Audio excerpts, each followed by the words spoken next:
All right, everyone. Today, we're kind of continuing our testing with FB10 decks. Obviously, one of my main decks, if not the main deck I'm playing right now, is Boujack. If you haven't made the connection to the site or the channel name being Unbound TCG, there you go. Big Boujack fan. And today, this match, we're playing against my brother again, and Blue Vegito, which is something he's really considering for a Store Champs coming up next month.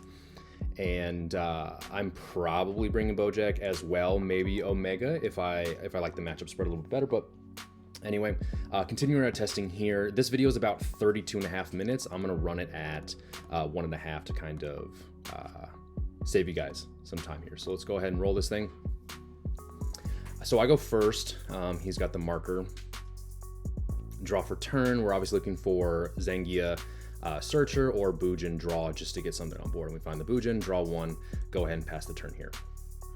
This is a matchup that is scary because it's just like if you don't exactly know Vegito's secondary like kill effect, win con of milling, then you're not going to be able to protect your life as well, right? You gotta know that the second you go down to 2 life at all after one of his SCRs is on board, that you're going to be milling 15 essentially. And so this game actually came down pretty close to him being able to do that. Spoiler alert, he was like 1-ish damage away from possibly trying to do that. So on his turn, he taps one for Patara. Kind of doing his thing here, looking at his hand, figuring out the best 2 to get. Grabs it, passes it over to me after a leader swing. I charge. We start with leader swing to see more cards, see if I get the ideal first 2 turns and setup. So we start here with Gokua because this allows me to get one of my first 2 key that I need to awaken. And if I have Zangia in hand, the SR, obviously I want to be able to pop it for drawing 2 after I awaken. So it is going to be the second one you always want to play. You never want to play it to get your first key and then have it stay on board, mainly because you just don't want to risk being able to having your opponent be able to remove it. And I think at that moment when I played Gokua, I was like, do you have a way to remove a 2 cost essentially? And he said yeah. So I'm like, okay, well, then we play the 1 and get a swing out of it anyway, and save Zangia for our turn to be played and popped without him being able to interact with it. So he ends up playing the Evolved Goku, starts swinging at me. He does get rid of the 2. Obviously, you saw me bottom deck the Gokua. I go ahead and take a life down to 6. He plays the Shin just to get the extra search off and some combo power on board. My turn 3 is pretty dang good on curve going first.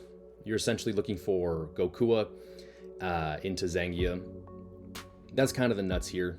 And fortunately, based on my first video I posted with Boujack gameplay, I was on top of not playing 2 cost low. Off Gokua, that'd be very broken. It obviously felt very strong in that game, so it makes total sense that they did not allow Gokua to play just any 2 cost card. So here's me charging to 3. This is my second 5 cost Boujack SR that I've had to charge just based on hand and what I need for this matchup. Yes, I want them in hand, but I've got 2 more in deck. I don't want to fill my hand with any 0s that are just going to sit there right until turn 5. He's going to start swinging big fairly quickly, and I need combo power in my hand. So unfortunately, I do take the L and the risk of charging these SRs.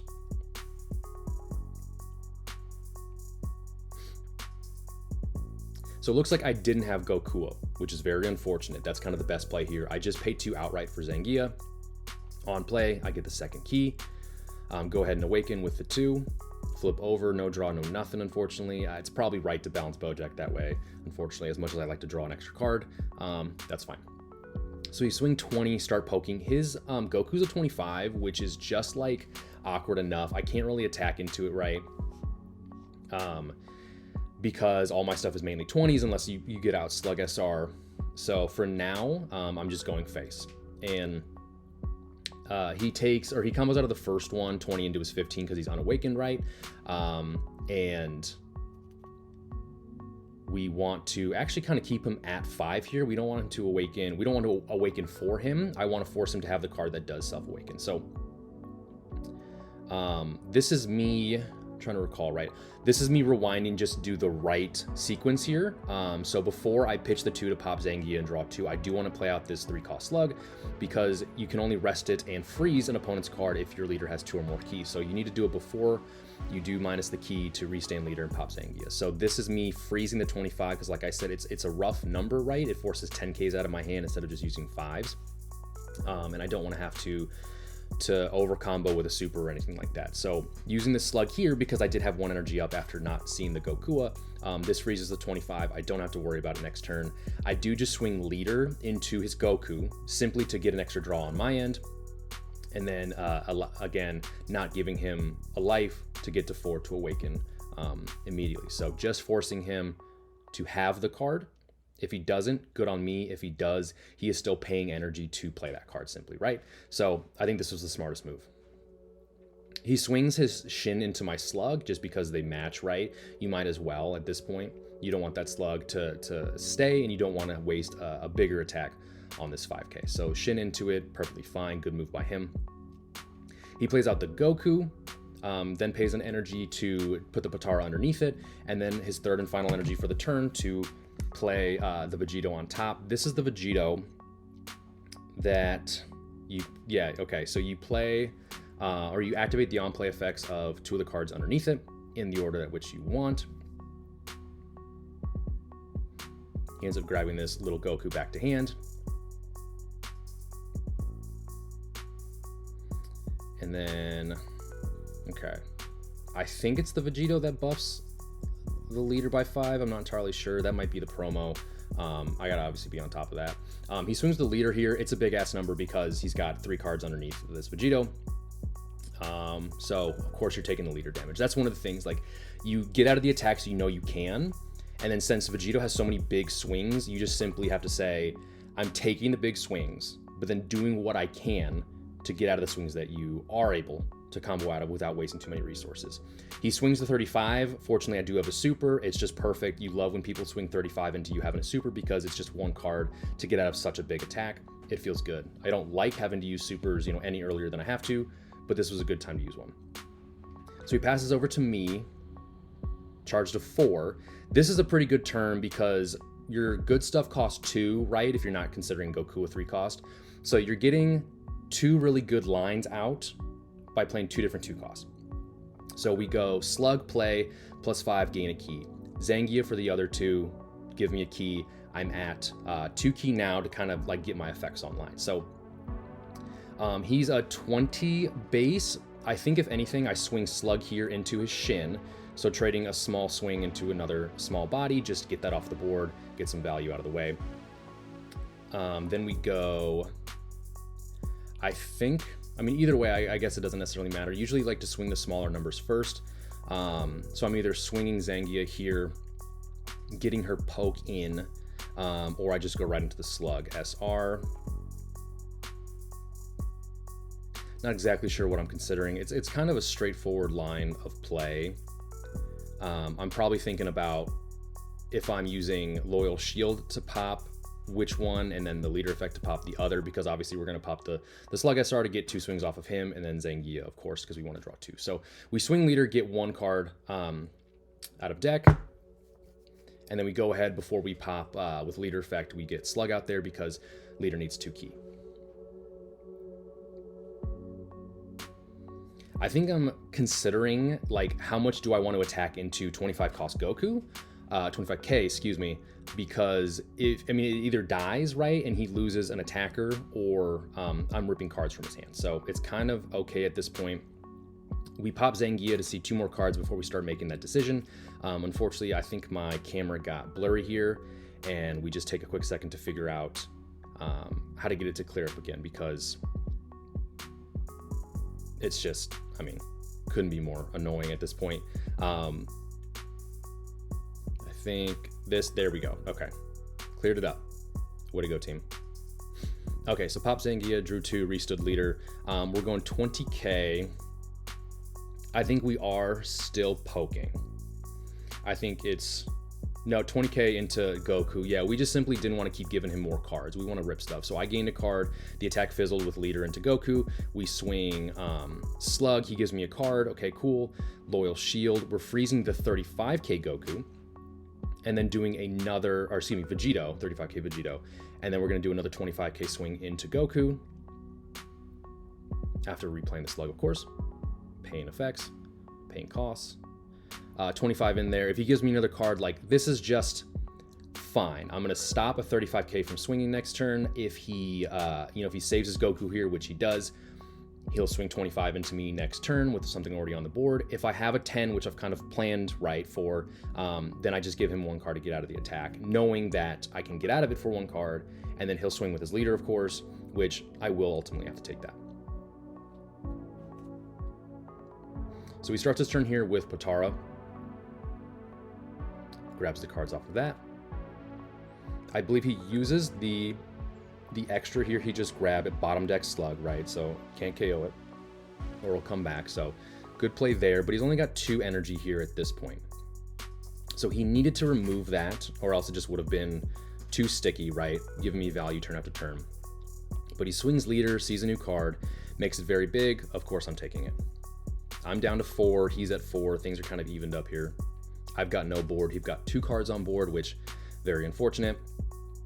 He plays out 1 cost Goku, searches, puts some stuff in the drop, and then he pays 1 for a Vegeta and a Potara to stack underneath it. The thing is, he's tapped out here, which so his Goku is now susceptible to removal or just anything I may have.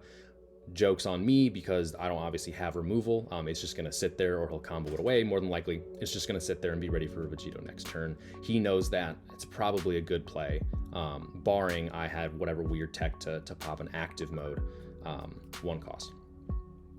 Mainly that's 10 or 1 cost Beto to just play and rest it, and then I can attack into it. But I do not think I do that here. So he ends up, attacking with a 25k. I had this Boujack 10k in hand. I go ahead and combo it, expecting that to happen. His turn's over, he's tapped out. I don't need to worry about him playing extras or anything for extra defense.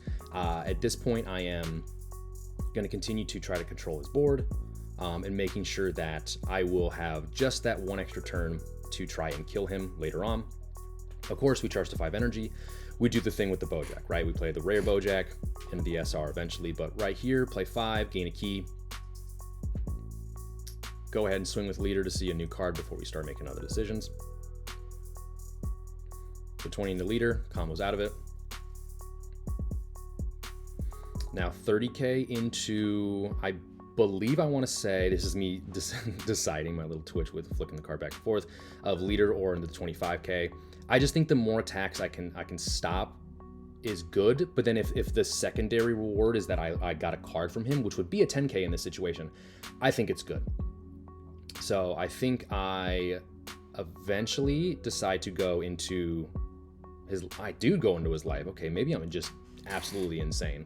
Or I just have the cards necessary in my hand to freeze multiple things. I think that's possibly the case. You might see me double Loyal Shield this turn, or I just don't care about an extra 25, and I have 1 Loyal Shield that gets into, that stops his 35k from attacking next turn. So we end up going into the SR. On the SR play, I play Gokua to swing 20 into him. I believe he gives me a card. I get a key off the Gokua swing.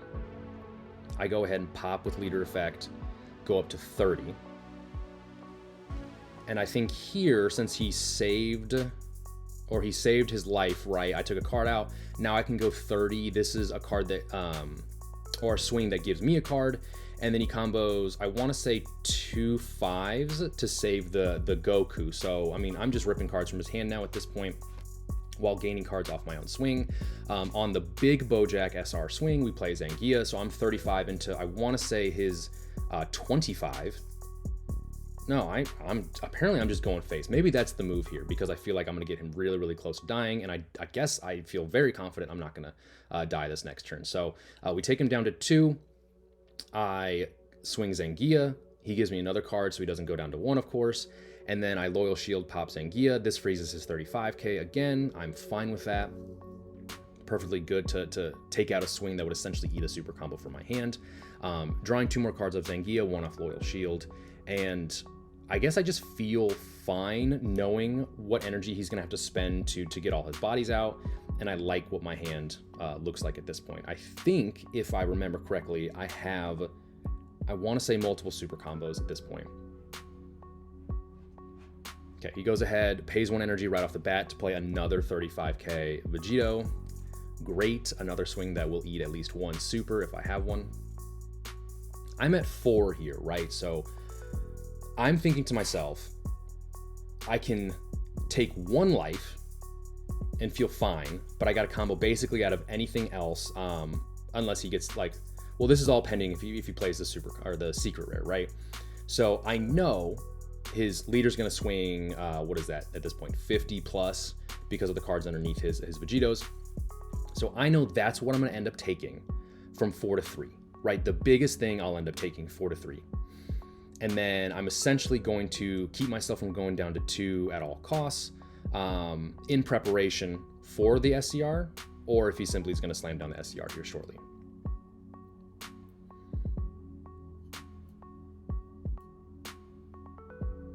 So I believe this 35k swing, I don't know if I guess maybe I didn't have a super if I'm not slamming it down immediately to get out of this. Oh, I do have a super, okay. So that's just me taking my time thinking about it, make sure I'm not being dumb, that it is an okay thing for me just to slam the super combo down. So 1 card for the 35k attack, get out of it. He swings the Goku, I put a 10k Beto down, get out of it for 1 card. That's what I don't mind. So he swings leader, I knew I was gonna take this swing because it's just too damn big. So he pays a 2nd energy, he gets this Vegeta on board, puts those in the drop. He pays another energy to get the cards necessary underneath the Vegeta to go up into the bigger one. Yep, here's the SCR. Okay, so this is what I was preparing for. He did everything he needed to, he's tapped out. This is the card that if I take this damage, I mill 15.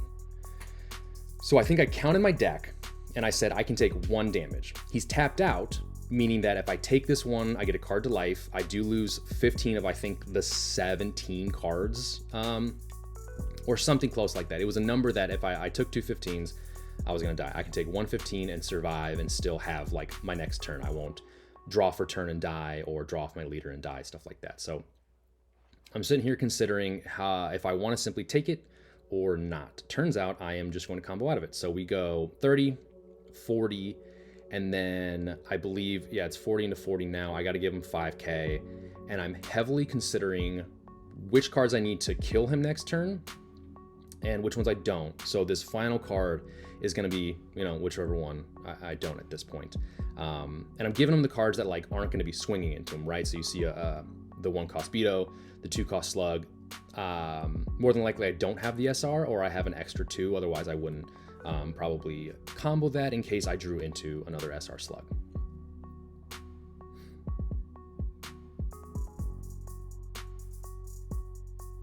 Just give him something. So I give him the Slug freeze here because, again, it's a card that if I kept, like, I'm not playing it to kill him, and I'm definitely not surviving another turn, honestly, with the board he has. So I get rid of everything that doesn't help me kill him because I don't need those cards to survive. This is it.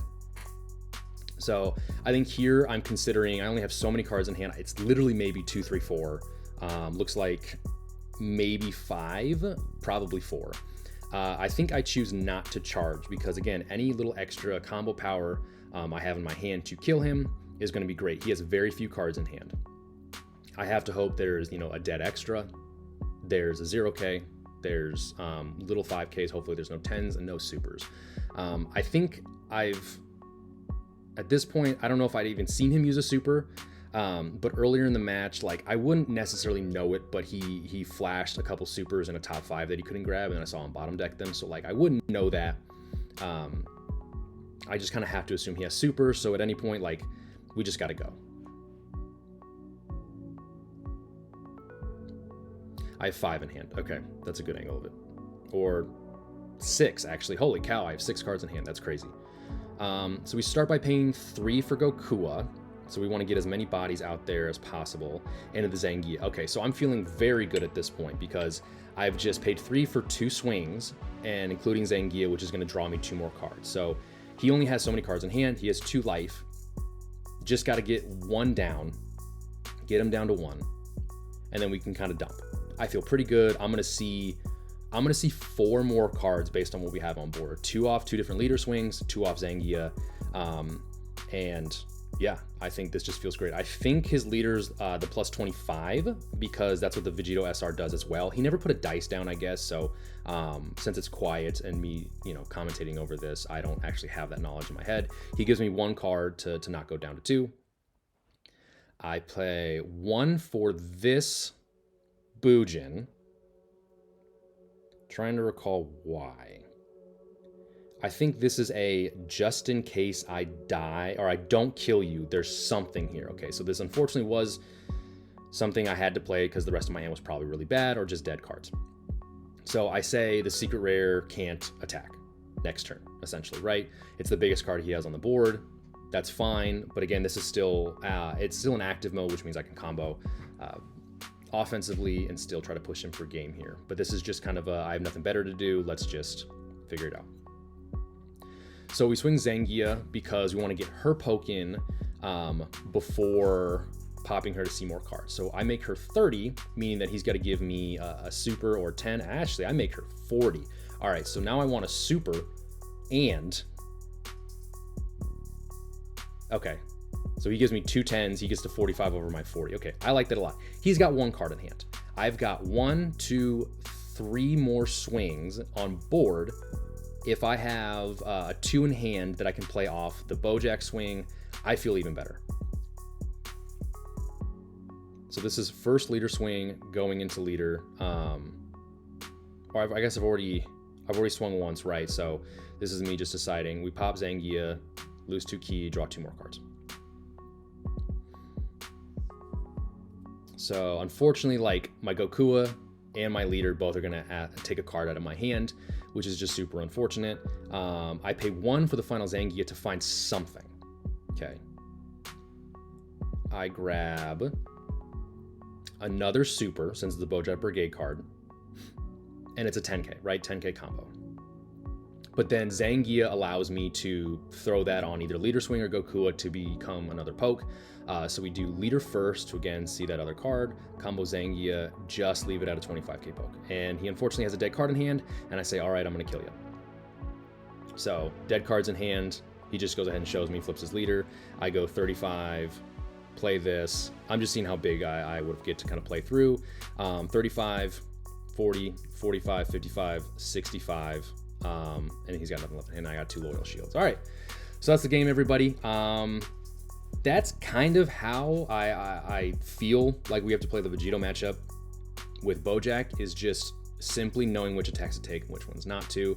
Obviously, that means hopefully you're not bricking on drawing your loyal shields too much, your SR slugs at the wrong time, but just being kind of smart like that, smart with the super combos and knowing the math. So that's Boujack. Hope you guys enjoyed it into Vegito today, and we'll catch you in the next one.